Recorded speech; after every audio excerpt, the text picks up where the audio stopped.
Let's move on now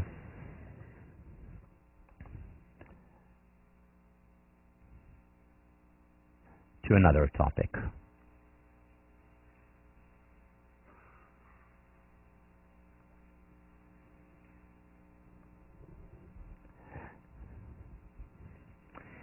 Here is what I want to talk to you about today.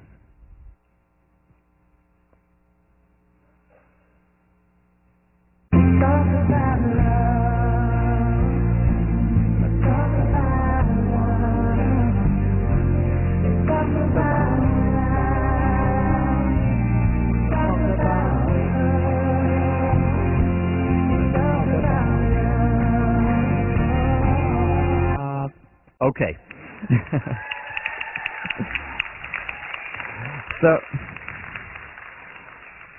So let's talk about love. The most talked about topic, the most felt topic. Talked about everywhere from the dining room to the bedroom, to the classroom, evidently. And yet it's the most misunderstood topic out there. Relationships, close, intimate relationships, whether it's with lovers, whether it's with family members, whether it's with close soulmates, friends, is the number one predictor of happiness. Our focus today will be on, and the next lesson will be on romantic relationships.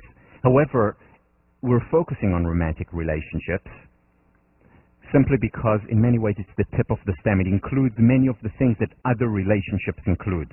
But the ideas that we talk about apply as much to close friendships, family relationships as well.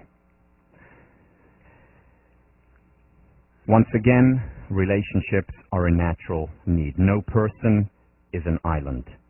No one can survive. No one can certainly thrive without relationships. Let's revisit the research that we talked about a couple of months ago of extremely happy people. Remember, Ed Diener and Marty Seligman chose the 10% happiest group, the tip of the stem, and studied them. And what are the things that they found, if you remember, was that they experienced hardships just like everyone else. They experienced anxiety, stress, depression at times, frustration. However, the difference between them and the rest, those who are not at the tip of the stem, is that they recover more promptly. They have a stronger immune system, in other words.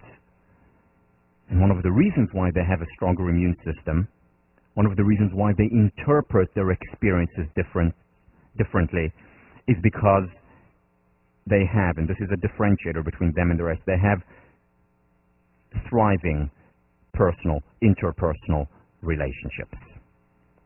Whether it's with romantic partners, or with soulmates, or with family members, or all of the above. But this is one distinguishing characteristic of this group, that they have close, intimate relationships. And that makes all the difference. Why? For two reasons. First of all, because when you're happy and you share your happiness with someone close to you who truly cares about, that enhances, amplifies your happiness as well as their happiness. That's the win-win. When you go through hardships and difficulties, having close relationships helps us to overcome it. So again, whether it's from the negative to the zero or from the zero to the positive, close, intimate relationships contribute significantly to becoming happy. The key, though, in relationships is to know yourself, meaning to know your needs, because we don't all have the same relationship need. There is no one prescription. No, there is no, 5 hugs a day and you'll be happier. 5 close friends, 1 or 2 lovers, and there is no such prescription. It's different for different people. And I want to revisit the lasagna principle. Remember the lasagna principle from the Happiness book? And that is that we all need, the example I gave there is, so I love my family is the most important thing in the world to me. However, that doesn't mean I want to spend, 8 or 10 hours a day with my family every day, all day. I also need my quota of solitude. I need my yoga. I need my exercise, my writing, my teaching. That does not mean that my family is any less important to me. Or let's say I love to write, which I do. I can write for 3 hours a day, not longer. And the reason why it was the lasagna principle, if you remember, lasagna is my favorite food. And whenever I go home, my mom makes lasagna. But that does not mean I want lasagna every day, all day. 5 times a week is more than enough for me.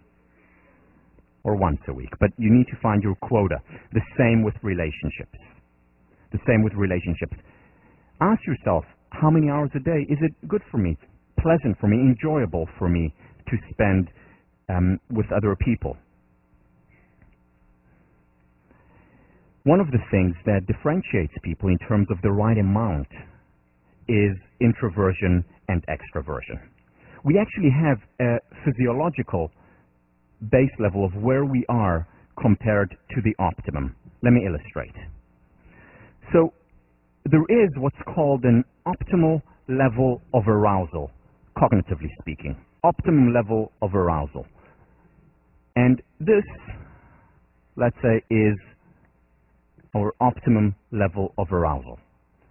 And we're all born somewhere around this, either above, below. Very few people are right on the line.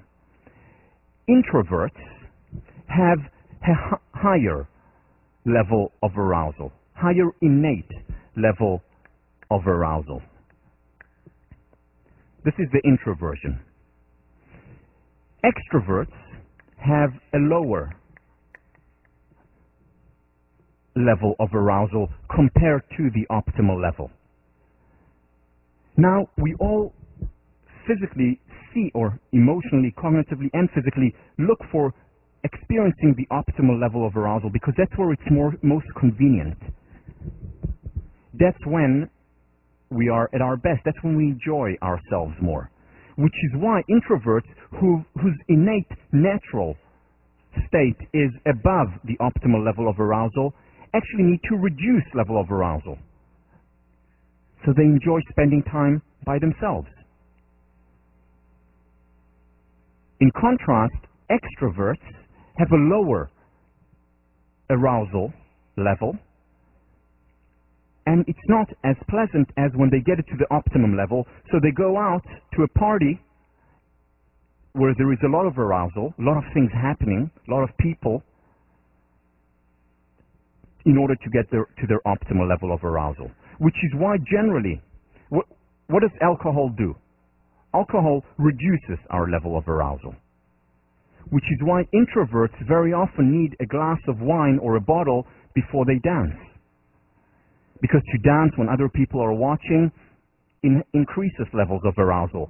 So what the alcohol does is reduce their level of arousal, and then dancing is comfortable and they're fine with it. In contrast, many extroverts need coffee, which is a stimulant, in order to stay awake, because the coffee gets them up to their optimal level of arousal. Again, I'm giving you a sketch of it. There's a line of research ever since, I think, for decades about introversion and extroversion.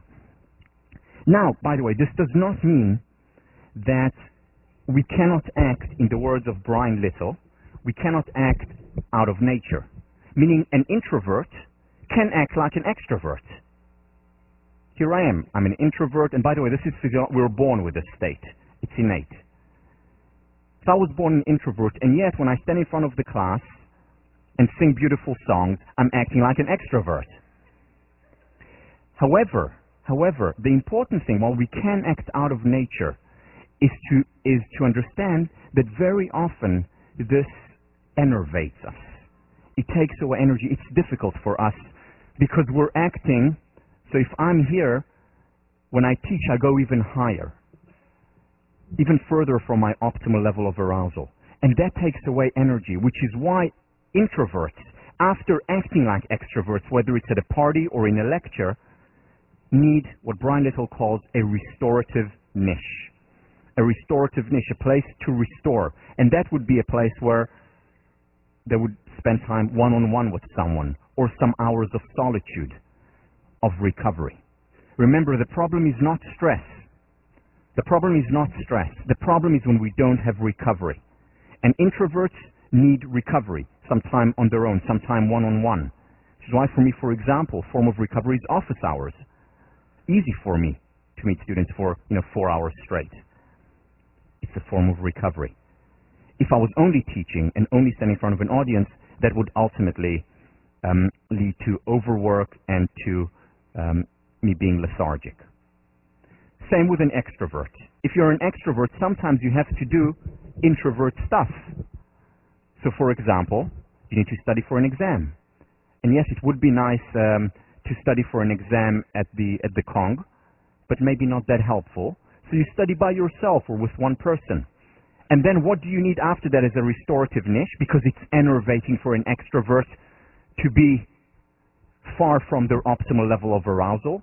You need a restorative niche. Where is that restorative niche? I need to go out and party with friends. And that for them is a restorative niche. So again, know thyself. Know what your relationship needs are. Doesn't mean you cannot act out of nature. You can. But at the same time, you must be able to have a form of recovery, a restorative niche, according to your first nature, be it an introvert or an extrovert. To summarize, the number of relationships that you need that would be best for you depends on your personal, unique needs. The number of hours you want to spend with other people differs for everyone. There is no right or wrong here. Some people enjoy spending time 10 hours a day with friends, more the extroverts. Other people, one-on-one, intimate time, 2-3 hours a day is what they need. There's no right and wrong here. It doesn't mean you love people any less.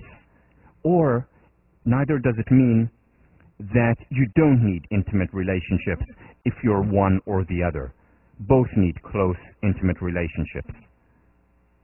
Soulmates, romantic partners, family members, whatever it is, it's a need. David Myers, there are few stronger predictors of happiness than a close, nurturing, equitable, intimate, lifelong companionship with one's best friend. There's been a lot more research done on opposite-sex relationship than on same-sex relationship. However, over the last few years, especially through the work of John Gottman from University of Washington, probably the leading researcher in this area, he's been doing much more work on single-sex relationship. And what they're finding, some very similar results with some differences. And we'll get you some of those interesting because they're informing differences. Probably not today, but next time. So when I talk about the relationship I'm talking about now, the relationship that David Myers is talking about is companionship, romantic relationship that is lifelong. Same sex or opposite sex. The interesting thing about relationships is that everyone benefits from it, but as I've mentioned already once before, men benefit more. Why do they benefit more? Because for the first time, often, men have someone they can share with. Whereas women have more often, more likely, have their girlfriends whom they talk to about certain issues, they share their happiness as well as their sorrows with. However, both sexes, in opposite and same-sex relationships, benefit from intimate relationships. Let me show you a quick video excerpt of a description of what marriage is all about.